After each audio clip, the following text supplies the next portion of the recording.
সবাইকে আমার আন্তরিক প্রীতি ও শুভেচ্ছা জানাই। তোমরা যে যেখান থেকে আমার এই ক্লাসটি দেখছো, সবাইকে শুভেচ্ছা জানাই। আমি মিতালি।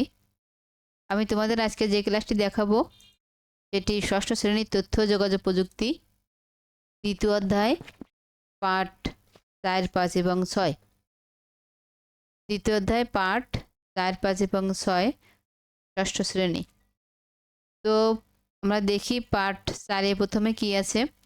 পাঠ 4-এ কি আছে আমরা সেটা আগে দেখি। আছে মেমোরি এবং স্টোরেজ ডিভাইস। মেমোরি, আসলে মেমোরিটা কি? মেমোরি হচ্ছে মনে রাখা। মেমোরি হচ্ছে মনে রাখা। মানুষের যেমন মনে থাকে, কম্পিউটারে সেরকম কিছু একটা পার্ট আছে যার কারণে সে মনে রাখতে পারে।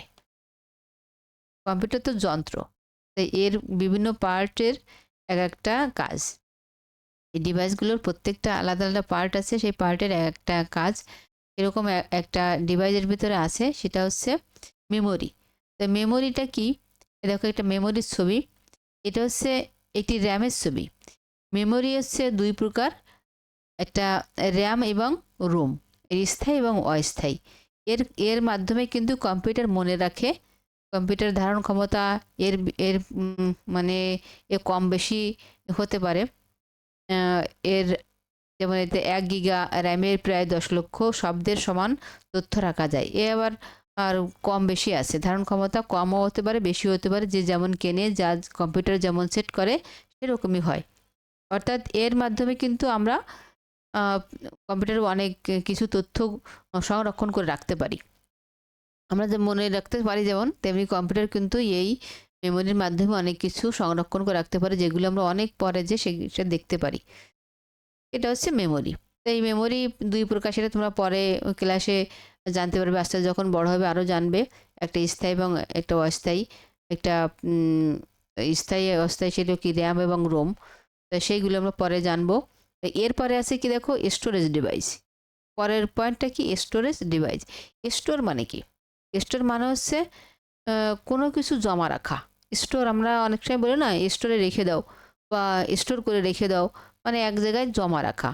এটার প্রথমে আমরা কোনটা ধরতে পারি তাহলে? এর দেখো, এটা একটা হার্ড ডিস্ক। হার্ড ডিস্ক সব থেকে বড় স্টোরেজ ডিভাইস কিন্তু হার্ড ডিস্ক।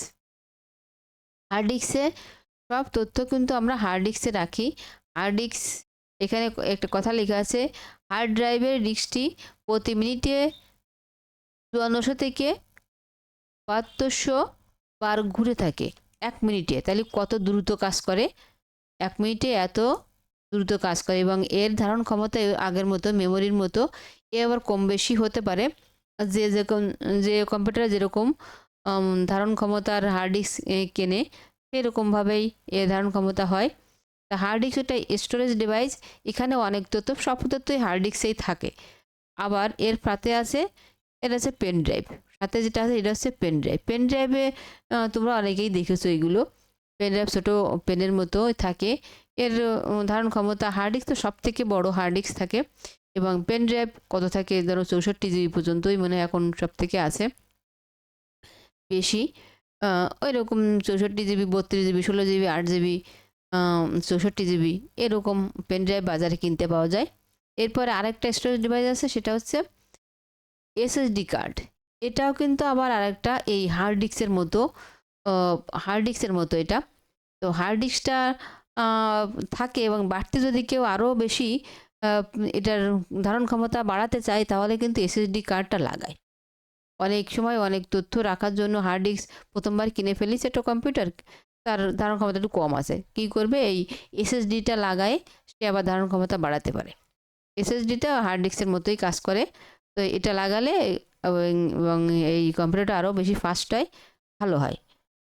এটা আরেকটা বাজারে বিভিন্ন দামে পাওয়া যায়, বিভিন্ন আকারে পাওয়া যায়, যেমন 112 জিবি এরকম, 118, 112 এরকম, 256 জিবি, বিভিন্ন ধরনের এসএসডি কার্ড এখন পাওয়া যায়। এগুলো লাগালে পরে কি হয়? কম্পিউটারটা তোমার একটু ভালো, একটু ফাস্ট হবে, দ্রুত কাজ করবে। এই কাজগুলো কিন্তু এই এসএসডি কার্ডের কাজ। তো এইগুলো হচ্ছে স্টোরেজ ডিভাইস, এবং এটা হচ্ছে মেমোরি। তো পার্ট 4 হচ্ছে স্টোরেজ ডিভাইস এবং মেমোরি। আশা করি তোমরা বুঝতে পেরেছো স্টোরেজ ডিভাইস এবং মেমোরিটা কি। এরপরে চলে যাই আমরা পার্ট 5-এ। পার্ট 5-এ কি আছে দেখি। পার্ট 5-এ আছে প্রসেসর এবং মাদারবোর্ড। প্রসেসরটা কি এবং মাদারবোর্ডটা কি? প্রসেসর হচ্ছে আমাদের মাথা যেরকম থাকে, মাথায় কি থাকে? মস্তিষ্ক থাকে। এই মস্তিষ্কের ভিতরে একটা জিনিস আছে, এটা কি? এটা হচ্ছে মগজ। এই আমাদের মাথাকে আমরা মস্তিষ্ক বলি, মস্তিষ্কের ভিতরে একটা মগজ থাকে। মগজ অর্থাৎ ঘিলুও বাংলা চলিত ভাষায় যে ঘিলু বলে, অনেক অনেক রকম বলে। তো এই মগজটাকে বলা হচ্ছে প্রসেসর। তো এইখানে দেখো একটা মাদারবোর্ডের ছবি আছে, এটা কিন্তু মাদারবোর্ডের ছবি। এই বিভিন্ন সকেট সার্কিট অনেক কিছু দিয়ে এইটা তৈরি। এই মাদারবোর্ড কেন বলা হয়? মানে এ অনেকগুলো জিনিস নিয়ে তৈরি হয়, বা অনেক তার বা ছোট ছোট পয়েন্টের মূল স্থান যেখান থেকেই সৃষ্টি হয় সংযোগ, সেই সংযোগ স্থানটাকে বলা হয়েছে মাদারবোর্ড। একটা বড় চিপের পর এটা লাগানো হয়, একটা প্লেট মতো জায়গা, সেখানে অনেকগুলো সংযোগ এর ভিতরে থাকে বলে এটাকে মাদারবোর্ড বলা হয়। মা যেমন অনেক শিশু বা বাচ্চাকে রক্ষা করতে পারে, সেরকম এও কিন্তু এই অনেকগুলো সংযোগ স্থান এক জায়গায়, তাই এটাকে মাদারবোর্ড বলা হয়। এই মাদারবোর্ডের ভিতরে গুরুত্বপূর্ণ কোনটা? এটা হচ্ছে প্রসেসর। দেখো এই প্রসেসরের জায়গাটা কই? এই যে দেখো আমি মাউস দিয়ে তোমাদের দেখাচ্ছি, এইটা হচ্ছে প্রসেসর। এইটা প্রসেসর। এটা হচ্ছে আমাদের এই যে মস্তিষ্ক বললাম, মস্তিষ্কে যেরকম মগজ থাকে, সেই মগজটা হচ্ছে এই প্রসেসর। অর্থাৎ আমাদের মাথা আর মগজটা যদি ঠিক থাকে, তাহলে আমরা যেরকম ঠিক থাকি, ঠিক এই মাদারবোর্ডের ভিতরে এই প্রসেসর যদি ঠিক থাকে, তাহলে তোমার কম্পিউটার বলো, তারপরে ট্যাব বলো, স্মার্টফোন বলো, যেটা বলো সেটা কিন্তু ভালো থাকে। তো প্রসেসর সব থেকে সূক্ষ্ম হচ্ছে প্রসেসর। প্রসেসর আমরা আলাদা করে একটু প্রসেসরটা দেখি। এরপরে দেখো প্রসেসর একটা ছবি আছে, তোমাদের বইতে দেওয়া আছে। প্রসেসরটা তো দেখি। এই সম্পূর্ণ মাদারবোর্ডের জন্য কিন্তু একটা ফ্যান লাগানো থাকে, যাতে এটা গরম না হয়।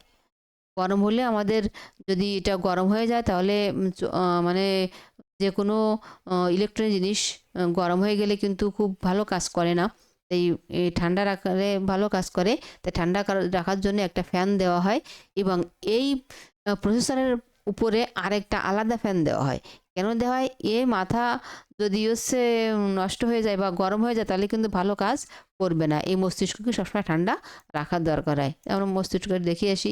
এই দেখো এটা হচ্ছে প্রসেসর। এই প্রসেসর এই ছোট ছোট এই হলুদ হলুদ মতো যেগুলো দেখা যাচ্ছে, এইগুলো হচ্ছে সূচের মাথার মতো পিন পিন করা।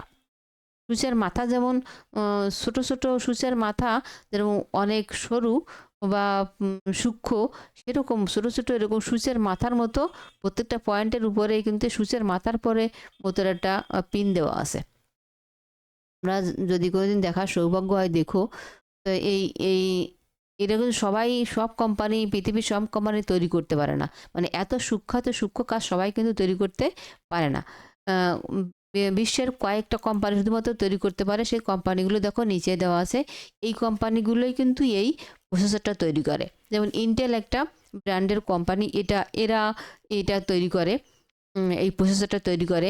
তারপরে কি আছে, এএমডি, এটা এই কোম্পানিতে তৈরি করে। তারপরে এনভিডিয়া একটা কোম্পানি, এই আলতারা, এরকম আরএম, এই কোম্পানিগুলো, এই যে কোম্পানিগুলো দেখতে পাচ্ছ, এই কোম্পানিগুলো কিন্তু এই প্রসেসরটা তৈরি করে। তাহলে প্রসেসর তৈরি কিন্তু সবাই করতে পারে, বিশ্বের কয়েকটা কোম্পানি মাত্র এই প্রসেসর তৈরি করে। কারণ এটাই এত সূক্ষ্ম কাজ করা লাগে, সবাই কিন্তু আর করতে পারে না। তাহলে প্রসেসরের কাজ কি তোমরা বুঝতে পেরেছো? প্রসেসর সব থেকে গুরুত্বপূর্ণ হচ্ছে প্রসেসর। এটাকে ঠান্ডা রাখলে তোমার ইলেকট্রনিক জিনিস ভালো চলবে, এবং তোমার আর যদি ভালো না থাকে, এটা যদি মাথা যদি গরম হয়ে যায়, তাহলে কিন্তু সব কিছু এলোমেলো হয়ে যাবে। তাই এই প্রসেসরের গুরুত্বপূর্ণ কাজ হচ্ছে সব থেকে ভালো, এই কম্পিউটারের ভিতরে সব থেকে গুরুত্বপূর্ণ যে পার্ট আছে, সেটা হচ্ছে প্রসেসর। এটা হচ্ছে আমাদের মগজ, আমাদের মানুষের মতো এই মগজের কথা বললাম, মগজ। তো এটা ছিল পার্ট কত? এটা হচ্ছে পার্ট 5 ছিল। এবার আমরা দেখব পার্ট 6। পার্ট 6তে কি আছে? পার্ট 6 আছে আউটপুট ডিভাইস। তো আউটপুট ডিভাইসটা কাকে বলে, আউটপুট আমরা কাকে বলে, আমরা সেটা একটু দেখে আসি। আউটপুট কি? আউট মানে বাইরে, পুট মানে স্থাপন করা। তাহলে আউটপুট মানে হচ্ছে বাইরে স্থাপন করা। অর্থাৎ বাইরে স্থাপন করা। এবং ডিভাইস মানে কি? ডিভাইস মানে হচ্ছে যন্ত্র বা যন্ত্রাংশ। ডিভাইস মানে যন্ত্র বা যন্ত্রাংশ। তাহলে এবার আমরা আউটপুট মানে কি বলতে পারি? আউটপুট বলতে পারি যেসব যন্ত্র বা যন্ত্রাংশের মাধ্যমে কম্পিউটারের কাজের ফলাফল প্রকাশ করা হয় সেই সব যন্ত্র বা যন্ত্রাংশকে আউটপুট ডিভাইস বলে। তোমরা আরেকবার পড়ে নাও কি বললাম? যেসব যন্ত্র বা যন্ত্রাংশের মাধ্যমে কম্পিউটারের কাজের ফলাফল, কম্পিউটারের ভিতরে যে কাজ করব সেই কাজের ফলাফল প্রকাশ করা হয় সেই সব যন্ত্র বা যন্ত্রাংশকে আউটপুট ডিভাইস বলে। আমরা এর আগে কিন্তু ইনপুট পড়েছিলাম। ইনপুটে কি করেছিলাম? তথ্য প্রবেশ করেছিলাম এবং ভিতরে প্রসেসর, এই যে প্রসেসর একটু আগে তোমাদের দেখালাম, এই প্রসেসর কি করে কাজ করবে, কাজ করার পরে আউটপুটের মাধ্যমে বের করবে যেটা আমরা দেখতে পাই।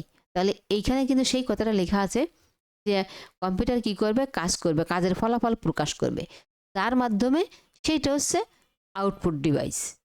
যেসব যন্ত্রের মাধ্যমে আমাদের কাজের ফলাফল দেখতে পাবো সেটা হচ্ছে আউটপুট ডিভাইস। তো আমরা আউটপুট ডিভাইসগুলো একটু দেখি। আউটপুট ডিভাইসগুলো কী কী? এখানে আউটপুট ডিভাইসগুলো কি একটু দেখি। এটা হচ্ছে মনিটর। এই মনিটরে তুমি যেটাই নির্দেশ দেবে, যে ছবি, ভিডিও, গেম যেটা নির্দেশ ও কিন্তু সেইটা তোমার সামনে উপস্থাপন করবে। অর্থাৎ আমি ইনপুটের মাধ্যমে নির্দেশ দিচ্ছি এবং ও প্রসেসরের মাধ্যমে কাজ করছে এবং আমাকে আউটপুটের মাধ্যমে দেখাই দিচ্ছে। এটা হচ্ছে মনিটর। মানে আমরা যেটাই চাইবো ক্লিক করব সেটাও আমাদের সামনে দেখাবে। তাহলে এটা হচ্ছে আউটপুট, মানে আমরা বাইরে দেখতে পাচ্ছি। আউট মানে বাইরে দেখতে পাচ্ছি কার মাধ্যমে? এই মনিটরের মাধ্যমে। তাহলে এটা হচ্ছে মনিটরটা হচ্ছে আউটপুট ডিভাইস। এরপরে কি আছে? এরপর আছে প্রিন্টার। তো প্রিন্টার একটা আমরা বাইরে দেখতে পাই। আমরা যদি কোনো কিছু লেখালেখি কাজ করি এবং সেটা যদি প্রিন্ট করে রাখতে চাই বা কাগজে ছাপাতে চাই, তাহলে আমরা কী করব? প্রিন্ট করব। অনেক কিছু লিখলাম কিন্তু সেটা একটা দরখাস্ত হোক, একটা চিঠি হোক বা যে কোনো কিছু হোক, কোনো তথ্য হোক, সেটা আমরা কী করবো? প্রিন্ট করে রাখবো, হাতে রাখবো বা কম্পিউটারে থাকবে না, আমরা বাইরে দেখব। এটা কিসের মাধ্যমে? প্রিন্টের মাধ্যমে। তাহলে প্রিন্টার আমার কী করছে? আমাদের দেখতে, আমাদের সামনে ছাপাই দিচ্ছে, এটা হচ্ছে প্রিন্ট করে দিচ্ছে। তাই এটা হচ্ছে একটা আউটপুট ডিভাইস। এরপর আছে কি? এটাও একটা প্রিন্টার, কিন্তু এটা কি? প্লটার। এটা দিয়ে কী করা হয়? বড় ব্যানার বা পোস্টার, বড় বড় যে ছবিগুলো আছে সেই ছবি ছাপানোর জন্য কিন্তু প্লটার ব্যবহার করা হয়। বড় যে ব্যানার থাকে, পোস্টার থাকে, সেই পোস্টারগুলো কিন্তু এই ছোটো প্রিন্টারে হয় না, তাই প্লটারের মাধ্যমে এই প্রিন্টগুলো করা হয়। তাহলে এটা আমরা বাইরে দেখতে পাই, তাহলে এটা আউটপুট ডিভাইস। এরপর আছে স্পিকার। স্পিকার কী হয়? স্পিকার আমরা শুনতে পাই, বাইরে শুনতে পাই। স্পিকার মাধ্যমে বড় সাউন্ড বক্স যেটাকে বলা হয়, তোমরা তো অনেকে সাউন্ড বক্স বাজাও, তো সেইটা সাউন্ড বক্স, এটা আমরা বাইরেও কিন্তু শুনতে পাই। এটাও কিন্তু একটা আউটপুট ডিভাইস, মানে বাইরে আমরা শুনতে পাচ্ছি, তাই এটা আউটপুট ডিভাইস। এরপরে আরও দুটো আছে। এটা হচ্ছে মাল্টিমিডিয়া প্রজেক্টর। যখন আমরা এই ছোটো ছবি টিভিতে দেখি তখন অল্প কয়েকজনে দেখতে পাই, কিন্তু দেখা যাচ্ছে বড় কোনো খেলা বা কোনো অনুষ্ঠান, অনেক লোকের সমাগম, তখন কিন্তু এই ছোটো টিভিতে দেখা সম্ভব হয় না। তখন কি করে? আমরা এই প্রজেক্টরের মাধ্যমে, বড় পর্দা এনে প্রজেক্টরের মাধ্যমে সেটা দেখানো হয়, বাইরে দেখতে পাই। এই জন্যই এটাও কিন্তু একটা আউটপুট ডিভাইস। মানে বড় পর্দায় যখন দেখা হয়, খেলা টেলা দেখে, তোমরা এই প্রজেক্টর সম্পর্কে জেনেছো, তোমাদের হয়তো ক্লাসও হয়েছে বা বাইরে কোথাও না কোথাও দেখেছো। প্রজেক্টর এখন অনেকে চেনে, জানে। এই প্রজেক্টর দিয়ে অনেক কিছু দেখায়। অনেক কোম্পানিতেও এসে মাঝে মাঝে স্কুলে অনেক অনুষ্ঠান করে, সেটা একটা প্রজেক্টর মাধ্যমে কিন্তু এই পর্দার মাধ্যমে এই ছবিগুলো ফেলে এবং বড় আকারে সব শিক্ষার্থীরা একসাথে দেখতে পায়। খেলাধুলো অনেকে মাঠে বিশ্বকাপটা এর প্রজেক্টের মাধ্যমে অনেক জায়গায় দেখায়। তাহলে এটাও কিন্তু একটা আউটপুট ডিভাইস। এবার একটা আছে টাচ স্ক্রিন। এটা কিন্তু একবার ইনপুট ডিভাইস এবং আউটপুট দুটোই কাজ করে। এটা একটা আউটপুট ডিভাইসও বলা যায় এবং ইনপুট ডিভাইসও কিন্তু বলা যায়। কারণ টাচ করলে পরে, টাচ মানে আমি ওকে কী করছি? ইনপুট প্রদান করছি এবং আবার ওর সঙ্গে সঙ্গে ওইখানেও কিন্তু আমাদের আউটপুটের মাধ্যমে কিন্তু ও আমাদের দেখাই দিচ্ছে। তাহলে এটা দুটো ডিভাইসের কাজ করে, ইনপুটের ডিভাইস কাজ করে এবং আউটপুট ডিভাইসের কিন্তু কাজ করে। ট্যাব বা তোমাদের স্মার্টফোনগুলোও কিন্তু এই আউটপুট এবং ইনপুট দুটো ডিভাইসের একসাথে কাজ করে। তাহলে এইগুলো হচ্ছে আউটপুট ডিভাইস। তো তোমরা আশা করছি বুঝতে পেরেছো। তো তোমাদের একটা বাড়িতে একটা কাজ দেয়, সেটা কি? তোমরা যে এই বাসায় বসে এই পার্টগুলো বইয়ের সাথে মিলিয়ে পড়বে। কি কি পড়বে? মেমোরি এবং স্টোরেজ ডিভাইস, তারপরে দিল আউটপুট ডিভাইস এবং তোমরা যেগুলো প্রসেসর ছিল, মেমোরি ছিল, এইগুলো ভালো করে পড়বে পার্ট, 4, 5 এবং 6, তাহলে তোমাদের আরও মনে থাকবে। বইতে যেগুলো আছে সেগুলোর সাথে এই কথাগুলো মিলিয়ে নেবে, দেখবে তোমরা আর ভুলছো না বা দ্রুত তোমাদের পড়াটা মুখস্থ হয়ে গেছে। তো আশা করছি তোমরা মনোযোগী ছিলে। তো সবাইকে ধন্যবাদ জানাই, তোমরা আমার ক্লাসটা মনোযোগ সহকারে শুনেছো বা দেখেছো। তো সবাই ভালো থাকো, সুস্থ থাকো, সবাইকে শুভকামনা জানাই।